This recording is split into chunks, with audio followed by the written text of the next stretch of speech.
My husband assaulted me in front of his entire family and no one stood up to him, but my daughter did something that made him turn pale. It happened during his nephew's birthday party. 40 relatives packed into his brother's backyard. Kids running around with cake sticky fingers while adults nursed beers and pretended not to notice the tension crackling between us. I'd made the mistake of talking to his cousin Damien about my new job at the veterinary clinic. Just casual conversation about helping injured animals. But when Caleb overheard, his jaw tightened. He hated when I had interests outside our marriage, especially ones that made me happy. "Time to go," he announced, grabbing my upper arm hard enough to leave marks. But the party just started. I protested quietly. "Rosalind hasn't even opened presents yet." His grip tightened. I said we're leaving. When I didn't move fast enough, he backhanded me across the face. The crack echoed across the yard like a gunshot. Conversation stopped. Children froze mid-giggle. Someone dropped a beer bottle, but nobody intervened. His mother looked away. His father suddenly found the barbecue fascinating. Even Damien, who'd been laughing with me minutes before, studied his shoes like they held the secrets of the universe. That's when my 6-year-old daughter Paisley walked over from the bounce house, pigtails askew and face smeared with frosting. "Daddy," she said in her clear little voice. "Why did you hit Mommy?" Caleb's face flushed red. "Go play, Paisley. This is grown-up business." "But hitting is wrong," she continued, tilting her head. "You always tell me hitting is wrong." "That's different," he snapped, still gripping my arm. "Sometimes adults—" "Mrs. Henderson at school says there's never a good reason to hit someone you love," Paisley interrupted. Her teacher had recently done a unit on healthy relationships after another parent raised concerns. Caleb's eyes darted around the silent yard. Everyone was watching now, their carefully maintained ignorance cracking under a child's innocent observation. "Paisley, stop talking," he ordered. "She also says if someone hits you, you should tell a trusted adult." Paisley pulled out a small digital camera we'd given her for her birthday. "So, I've been taking pictures." My heart stopped. "What pictures?" Caleb's voice came out strangled. "Of Mommy's bruises, and videos of you yelling. Mrs. Henderson said documentation is important." She scrolled through the camera with the efficiency of a child raised on technology. "I sent them to Grandma Betty yesterday." Caleb released my arm like it was on fire. Grandma Betty was my mother, a retired police sergeant who'd never liked him. "You little—" he started toward Paisley. "I wouldn't," said a new voice from the gate. We all turned to see my mother walking into the backyard, her badge visible on her hip despite being in civilian clothes. Behind her were 2 uniformed officers. "Hello, Caleb," Mom said calmly. "We need to talk." Paisley ran to her grandmother, camera still in hand. "I did what you taught me, Grandma. I collected evidence." Caleb looked around the yard desperately, but his family had melted away like ice in summer heat. Even his own mother had disappeared into the house. "This is a misunderstanding," he stammered. "Is it?" Mom asked, scrolling through Paisley's camera. Her face grew darker with each image. "Because what I'm seeing here looks like a pattern of domestic violence documented by a very smart little girl." One of the officers stepped forward with handcuffs. But Caleb's eyes were fixed on something else entirely. Paisley was holding up her camera again, this time recording him in real time. "Smile, Daddy," she said sweetly. "This one's going to Grandma's lawyer friend." The color drained from Caleb's face as the full weight of his situation hit him. Everything he'd done, every bruise he'd left, every scream he'd muffled, every threat he'd whispered, was captured in digital form by his own daughter. "Officer Martinez," Mom said to the younger of the 2 cops, "would you mind reading Mr. Thompson his rights?" "Wait," Caleb said, backing away. "You can't do this. I'm her husband. This is between us." "Actually," Officer Martinez replied, pulling out his handcuffs, "assault is assault. Doesn't matter if you're married to your victim." I watched in stunned silence as they cuffed him. Part of me had dreamed of this moment for 3 years, but I'd never imagined my 6-year-old daughter would be the one to orchestrate it. "Mommy," Paisley said, tugging on my dress. "Are you okay?" I knelt down and pulled her into my arms, my cheek still stinging from Caleb's blow. "I'm more than okay, baby. I'm proud of you." Mrs. Henderson taught us about stranger danger, but she also taught us about family danger. She said sometimes the people who hurt us are people we love. My heart broke a little more. No child should have to learn those words. As they loaded Caleb into the patrol car, his brother Connor finally emerged from the house. "This is ridiculous," he said to my mother. "Family disputes should stay in the family." Mom turned to face him, her cop stare in full effect. "Funny how none of you considered Paisley family when you watched him hit her mother." Connor's wife Brittany appeared behind him, wringing her hands. "We didn't want to interfere. Marriage is sacred. So is a child's safety," Mom replied. But apparently that wasn't sacred enough for any of you to speak up. I looked around the yard at Caleb's relatives, finally seeing them clearly. These people had watched me get hit and done nothing. They'd normalized abuse for so long that they genuinely believed it was none of their business. Caleb's mother, Dolores, finally came outside as the patrol car pulled away. "This is all your fault," she hissed at me. "You made him angry. You always push his buttons." Before I could respond, Paisley stepped in front of me like a tiny bodyguard. "Grandma Dolores," she said solemnly, "that's called victim blaming. Mrs. Henderson taught us about that too." Dolores's mouth fell open. She'd just been schooled by a first grader. "Come on," Mom said, putting her arm around me. "Let's get you both out of here." As we walked toward her car, I heard Connor telling his guests that the party was over. Kids were crying because they hadn't finished the cake. Adults were muttering about police overreach and family business. But all I could think about was the weight of Paisley's small hand in mine, and how she'd been braver than every adult in that yard combined. The drive to Mom's house passed in silence. Paisley dozed in her car seat, exhausted from playing detective and superhero in the same afternoon. I stared out the window, my face throbbing, trying to process what had just happened. "How long?" Mom asked quietly. "What? How long has this been going on?" I closed my eyes. Since Paisley was 3. Mom's knuckles went white on the steering wheel. 3 years. And that little girl has been watching it happen. I tried to hide it from her. I thought I was protecting her. Honey, Mom said gently, kids see everything. They just don't always know what to do with what they see. We pulled into her driveway, and I carried sleeping Paisley inside. Mom had kept my old room exactly the same, as if she'd always known we might need to come home someday. After I tucked Paisley into the twin bed that used to be mine, Mom and I sat at her kitchen table with cups of coffee neither of us wanted to drink. Tell me everything, she said. So I did. I told her about the first time he'd grabbed me too hard, how he'd apologized with flowers and promises. I told her about the escalation, the shoving, the slapping, the threats. I told her about walking on eggshells, monitoring every word, every expression, every breath. He controlled everything, I said. What I wore, who I talked to, where I went. He even monitored my phone. Is that why you never called? I nodded, shame burning my throat. He said if I ever involved you, he'd take Paisley and disappear. He said no court would give custody to a woman who couldn't even protect herself. Mom reached across the table and squeezed my hand. Courts tend to frown on abusers who assault people in front of 40 witnesses. I can't believe she's been collecting evidence this whole time. She gets that from you, Mom said with a small smile. Remember when you were 7 and documented all the ways your brother was breaking curfew? You had dates, times, and photographic evidence. I laughed, despite everything. Uncle Ray thought I was going to grow up to be a cop like you. Maybe she will. Though after today, I'm thinking prosecutor might be more her speed. The next morning, I woke to the smell of pancakes and the sound of Paisley chattering with her grandmother. For the first time in years, I'd slept through the night without jolting awake at every sound. Mommy! Paisley bounced into the room. Grandma made Mickey Mouse pancakes, and they actually look like Mickey Mouse. I followed her to the kitchen, where Mom was flipping perfectly round pancakes with smaller circles attached for ears. Retired life agrees with you, I said, accepting the cup of coffee she handed me. Having my girls back agrees with me more. Paisley climbed onto my lap, syrup already smeared across her cheek. Mommy, are we going to live here now? For a while, baby. Is that okay? She nodded enthusiastically. Grandma has cable TV and a cookie jar that's always full. My phone buzzed with a text from an unknown number. My stomach clenched, thinking it might be Caleb calling from jail. Instead, it was Mrs. Henderson, Paisley's teacher. I heard about yesterday. Paisley is incredibly brave. If you need anything, references for lawyers, counseling resources, whatever, please let me know. You're not alone in this. I showed the text to Mom, who smiled. Good teacher. The best. She's the one who taught Paisley about documentation and trusted adults. Remind me to send her flowers. The phone rang, and Mom answered with her official cop voice. Detective Patterson. She listened for a few minutes, making notes on a pad. Yes, she's here. Yes, she'll be available. Thursday works. After she hung up, she turned to me. That was the district attorney's office. They want to interview you Thursday about filing charges. My stomach twisted. What if they don't believe me? Honey,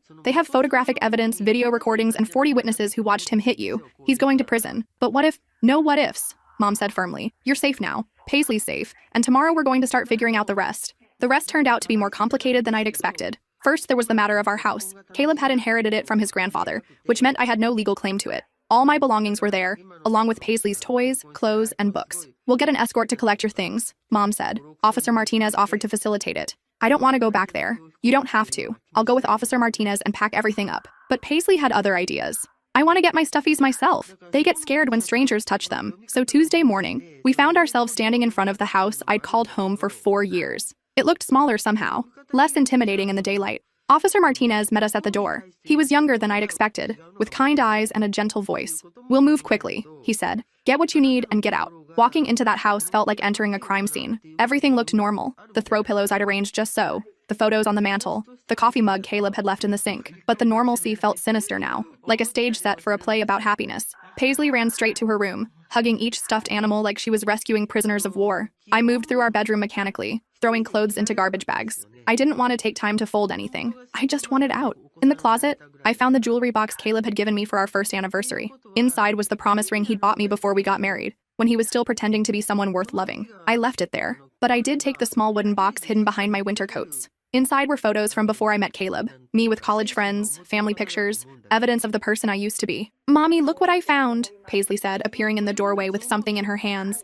It was her digital camera, but it wasn't the same one she'd had at the party. Where did you get this? It was hidden in my dollhouse. Daddy took my other one after Grandma came, but I had this backup. I stared at my daughter, this tiny criminal mastermind who'd been running a one-child surveillance operation without anyone noticing. Paisley, how many cameras do you have? She counted on her fingers. This one, the one Grandma has, and the really tiny one I hid in the kitchen. Officer Martinez whistled. Kid, you could teach courses at the police academy. Mrs. Henderson says preparation prevents poor performance. As we loaded the last of our belongings into Mom's car, I looked back at the house one final time. I'd been a prisoner there, but I'd also been Paisley's mother there. She'd taken her first steps on that hardwood floor. I'd rocked her to sleep in the nursery upstairs, but those good memories were poisoned now, tainted by the fear that had lived in every room. Ready? Mom asked. I nodded. Let's go home. The legal process moved faster than I'd expected. Caleb was charged with assault and battery, domestic violence, and intimidation of a witness. Apparently, threatening to take Paisley had been recorded on one of her devices. His family hired an expensive lawyer who tried to paint me as an unstable wife who turned our daughter against her father. But the evidence was overwhelming. Between Paisley's documentation and the testimonies of the party guests,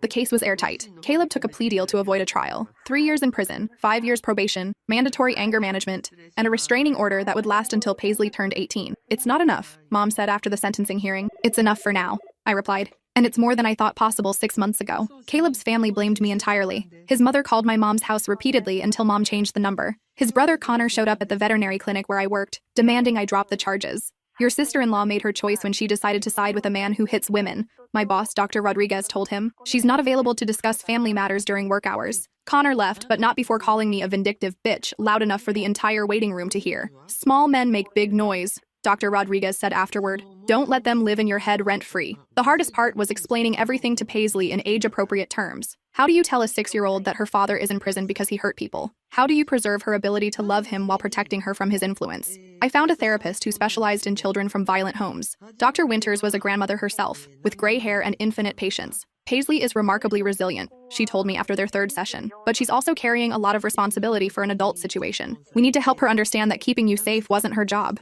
but she saved us. And that's a heavy burden for a child. She needs to know that you're the adult now, that you're handling the grown-up problems. It took months of therapy for me to understand what Dr. Winters meant. Paisley had been functioning as my protector, documenting abuse and planning our escape. That's not a role any child should have to play. Meanwhile, I was learning to be an adult again. For 3 years, I'd been a reactive creature, constantly calculating Caleb's moods and adjusting my behavior accordingly. Making decisions based on my own wants and needs felt foreign. Simple things overwhelmed me. What did I want for dinner? What TV show did I like? What made me happy? It takes time, Dr. Winters told me during one of my own therapy sessions. You've been living in survival mode. Now you get to remember who you are. 6 months after the sentencing, I received a letter from Caleb in prison. My first instinct was to throw it away, but Mom convinced me to read it. It was 3 pages of apologies and explanations. He'd been under stress at work. His father had been critical of his marriage. He'd learned about anger management in prison. He wanted to be better for Paisley and me. None of it felt real. It read like a script he'd been given, full of psychological buzzwords and vague promises. At the bottom, in his familiar handwriting, was the real message. I know you'll take me back eventually. You always do. That night, I burned the letter in Mom's fireplace while Paisley watched. Are you mad at Daddy? She asked. I'm sad for Daddy, I said carefully. And I'm proud of us for being brave. Mrs. Henderson says being brave doesn't mean you're not scared. It means you do the right thing even when you're scared. Mrs. Henderson is very wise. She asked if you would come talk to our class about safety. She said you could tell them how grown-ups can help kids who are scared. The idea terrified me. Speaking to a room full of 6-year-olds about domestic violence seemed impossible. But it also felt important. What do you think I should tell them? Paisley considered this seriously. Tell them that if someone in their family is hurting someone else, it's okay to tell a teacher. And tell them that love isn't supposed to hurt. Out of the mouths of babes. A year later, I stood in front of Mrs. Henderson's 1st grade class, looking at 22 little faces. Some were attentive, some were picking their noses, and some were clearly wondering why their friend's mom was talking about serious stuff instead of reading them a story. Who can tell me what it means to feel safe? I asked. Hands shot up around the room. When nobody yells at you, when your mom tucks you in, when the monsters aren't real. I smiled. Those are all great answers. Feeling safe means knowing that the people who love you will protect you, not hurt you.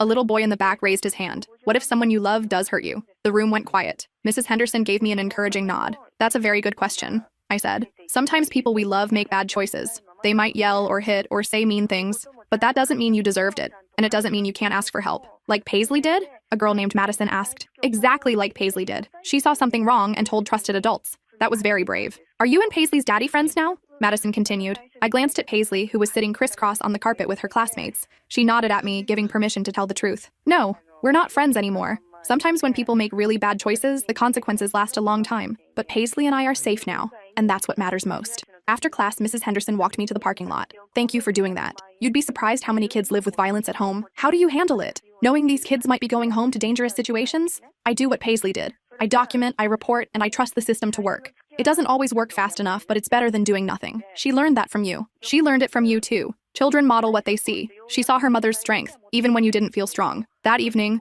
Paisley and I were making dinner together in Mom's kitchen when she asked the question I'd been dreading. Mommy, do you think Daddy will ever come home? I put down the wooden spoon I'd been using to stir sauce and knelt to her level. What do you mean by home, baby? Like, will he ever live with us again? I took a deep breath. No, sweetheart. Daddy won't be living with us anymore. Even after prison? Even after prison. We have a new home now, with Grandma, and we're safe here. She nodded thoughtfully. I miss him sometimes, but I don't miss being scared. It's okay to miss him. It's okay to love someone and also know that they can't be in your life. Like when someone dies? Sort of. Sometimes people are still alive, but they can't be part of our family anymore because they made choices that hurt us. That night, as I tucked her into bed, Paisley asked one more question. Mommy, are you proud of me? I'm prouder of you than I've ever been of anything. Even though I got Daddy in trouble? You didn't get Daddy in trouble, baby. Daddy got himself in trouble by making bad choices. You protected us by being smart and brave. She smiled sleepily. Mrs. Henderson says I might be a police officer like Grandma when I grow up. What do you think about that? I think it would be good. Then I could help other kids who are scared. 2 years later, we moved into our own apartment across town. It was small but sunny, with a garden where Paisley could plant flowers and a school district known for its anti-bullying programs.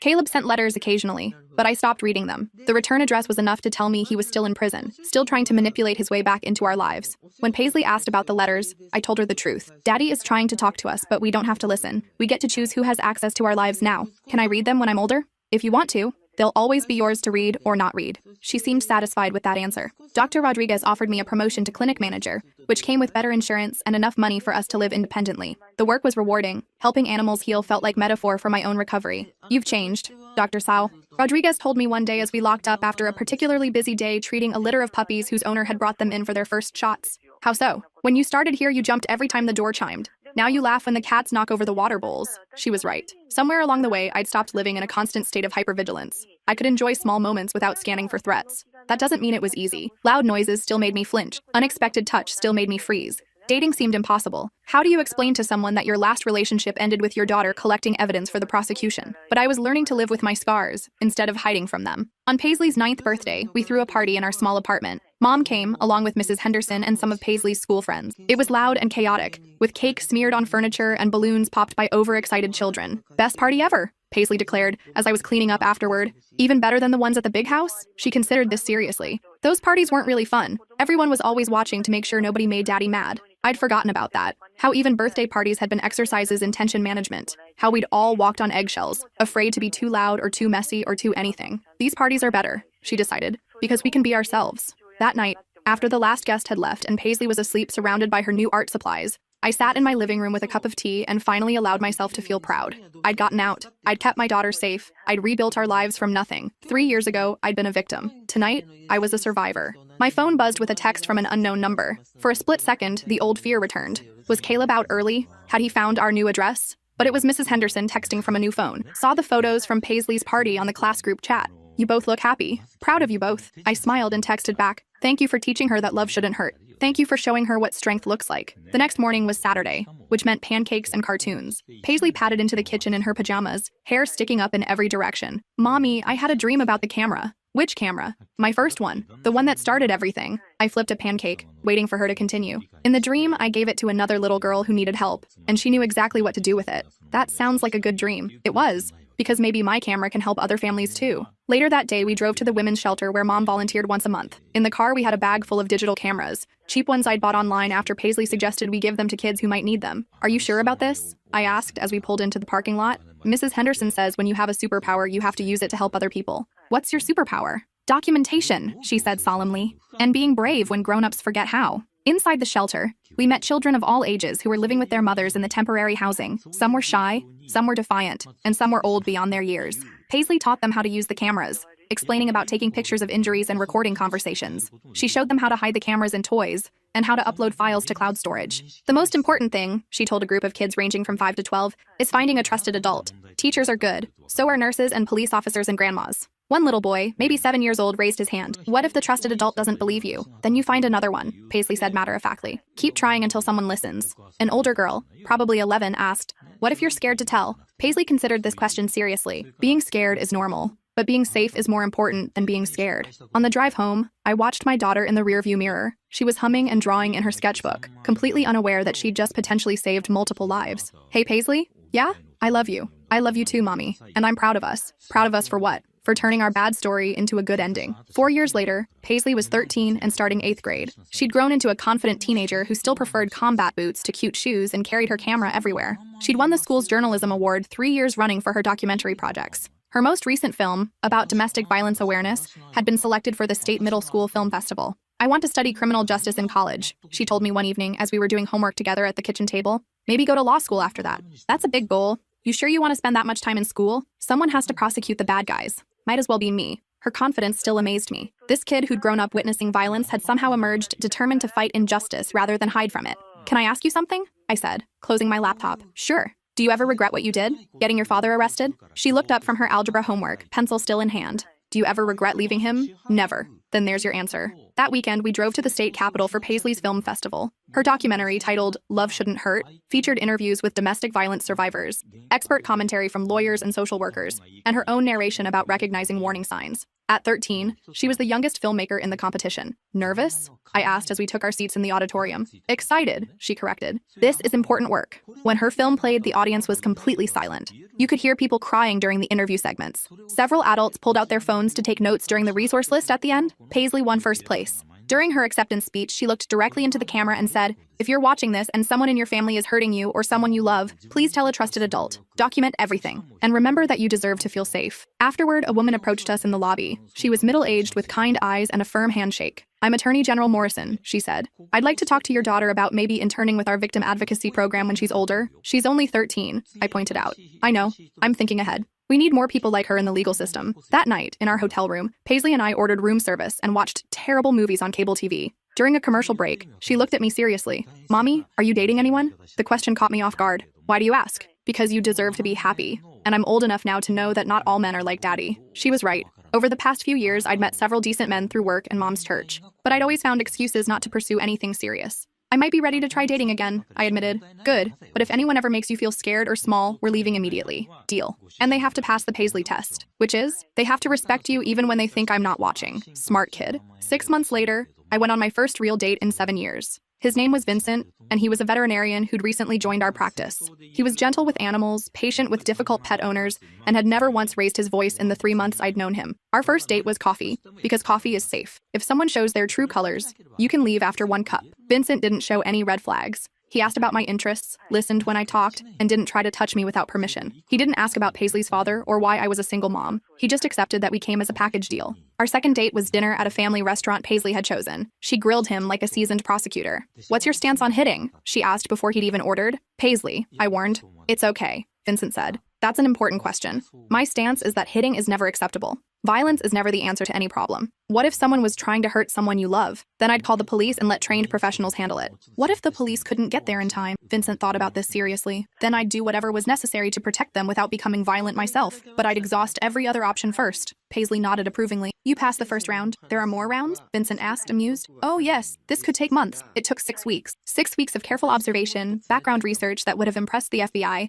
and subtle testing of his patience and character. Finally, Paisley gave her approval. "He's good," she announced one evening after Vincent had taken us both to mini golf. "He's not perfect, but he's good, and he makes you smile." "That's it? I passed? Congratulations," Paisley said solemnly. "You're now authorized to date my mother." 2 years later, Vincent proposed. He asked Paisley's permission first, which earned him major points in her book. "Are you going to change your name?" she asked me after I said yes. "I don't think so. I like being Paisley's mom with the same last name." "Good. We've been through too much to change our names now." The wedding was small. Just Mom, Vincent's parents, Paisley, and a few close friends. Dr. Rodriguez officiated, since she'd gotten ordained online specifically for the occasion. In her maid of honor speech, Paisley said, "My mom taught me that love should make you feel safe, not scared. Vincent makes her feel safe. That's all that matters." After the ceremony, as we were taking pictures, Mom pulled me aside. "Your father would be proud," she said. "Dad had died when I was 12, long before Caleb entered our lives. I like to think he would have protected us if he'd been alive." "You think?" "I know. He raised you to be strong. That strength is what saved you and Paisley. Paisley saved us. You both saved each other." That night, Vincent and I delayed our honeymoon by 1 day so we could attend Paisley's high school graduation. At 15, she was graduating early with a full scholarship to the state university. Her valedictorian speech was about the power of documentation and the importance of speaking truth to power. 4 years ago, she told the audience, "I was a scared kid who didn't know how to help my family, but I learned that sometimes the smallest person in the room can make the biggest difference. Sometimes courage looks like a 6-year-old with a camera. Sometimes justice comes from the most unexpected places." In the audience, I saw several parents wiping their eyes, teachers nodding in recognition, and in the very back, almost hidden behind a pillar, I spotted Mrs. Henderson, now retired but still following her former students' achievements. After the ceremony, Mrs. Henderson found us in the crowd. "I always knew she'd change the world," she said, hugging Paisley tightly. "You started it," Paisley replied. "You taught me that documentation matters. You taught yourself that courage matters." 5 years later, I was sitting in a courtroom watching my 20-year-old daughter deliver her closing argument in a mock trial competition. She was a junior at law school, top of her class, and already being recruited by victim advocacy organizations. Her case was about domestic violence, because of course it was. "Ladies and gentlemen of the jury," she said, her voice clear and confident, "the evidence in this case is overwhelming. We have documentation. We have witnesses. We have a pattern of escalating abuse that culminated in an assault witnessed by 40 people." She paused, making eye contact with each juror. "The defense wants you to believe that this was an isolated incident, a moment of poor judgment. But abuse is never isolated. It's a choice made repeatedly by someone who believes they have the right to control another person through fear." Her argument was flawless. Her delivery was passionate but controlled. Watching her, I thought about that 6-year-old girl with pigtails and a camera, documenting injustice because she didn't know any other way to help. Now she was going to spend her career documenting injustice professionally. After the competition, which her team won, we went out for dinner to celebrate. "I have news," she announced over dessert. "Good news or bad news?" Vincent asked. "Depends on your perspective. I've been offered an internship with the Attorney General's office, Victim Advocacy Division." "That's wonderful," I said. "What's the bad perspective?" "It's in the capital, 4 hours away, for the whole summer." My heart sank a little. Even though she was 20 and fully capable of taking care of herself, I still worried. Would she remember to eat regularly?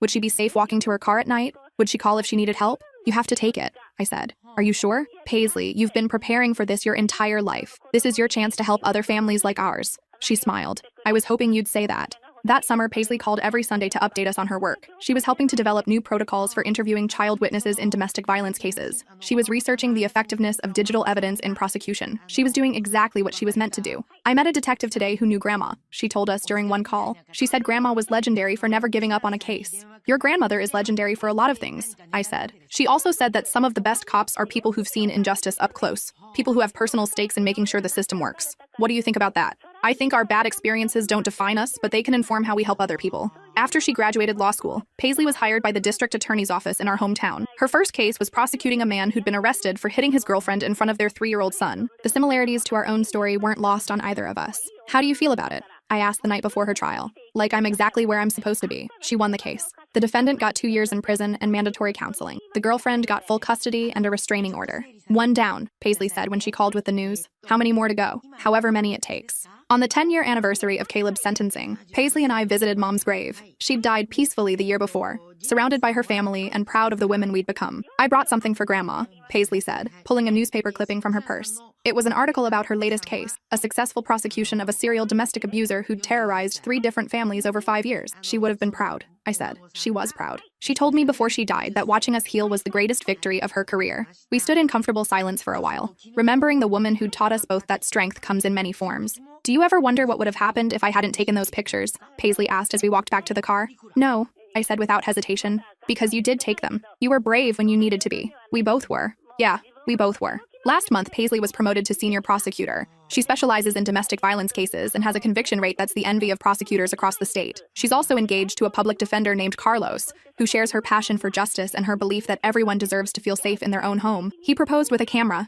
she told me, laughing. "An antique film camera that belonged to his grandmother. He said he wanted to help me document all our happy memories." That's either incredibly romantic or incredibly nerdy. Why can't it be both? Their wedding is next month. Vincent is walking her down the aisle, and I'm doing a reading from Maya Angelou. There is no greater agony than bearing an untold story inside you. It seems fitting. We all have stories that need telling. Some are dark, some are hopeful, and some are both. Our story started with violence and fear, but it doesn't end there. It ends with a young woman who turned her childhood trauma into a career protecting other families. It ends with a mother who learned that healing is possible, and love doesn't have to hurt. It ends with 2 people who refuse to let their worst experiences define their future. Today, 15 years after that birthday party that changed everything, I'm sitting in my office at the veterinary clinic where I'm now the managing partner. On my desk is a photo of Paisley accepting an award for her work with child witnesses, and another photo of Vincent and me on our honeymoon. Also on my desk is a letter from a young woman I've never met. She read about Paisley's work in a magazine article and wanted to share her own story. "I was 7 when I started taking pictures of my stepfather hitting my mom," she wrote. "I didn't know what else to do. When I finally showed the pictures to my teacher, she helped us get away.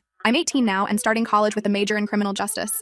I want to help families like yours and mine. Thank you for showing me that little girls can be heroes too." I've started collecting these letters. They come from children who documented abuse, mothers who found the courage to leave, family members who learned to speak up instead of looking away. Each letter reminds me that our story didn't end with Caleb's sentencing. It rippled outward, touching lives we'll never know about, inspiring courage in places we'll never see. That's the thing about standing up to abuse. It gives other people permission to stand up too. My phone rings, interrupting my thoughts. It's Paisley calling from the courthouse.